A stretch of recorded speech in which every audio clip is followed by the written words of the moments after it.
Now in this video we are going to check how to use Canva AI Image Generator. So what you're going to do once you have a new page on your Canva, or you have a new working space on your Canva, so you go to your apps. You're just going to click on apps. Now type here Magic Media.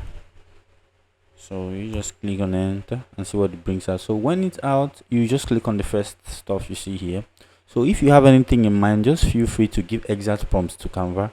It's going to generate the image for you. But in case you do not have anything in mind, or you just want to try out the new stuff, you can just click on inspire me and moon rising over the mountains, synthwave colors.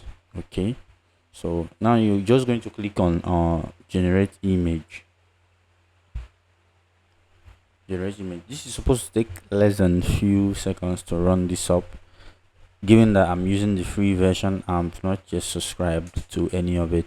So now this is what it gave me. So in case you're in love with any of this, or you intend to re-edit or create any stuff by yourself, feel free, or you can generate another one for yourself if you feel like using.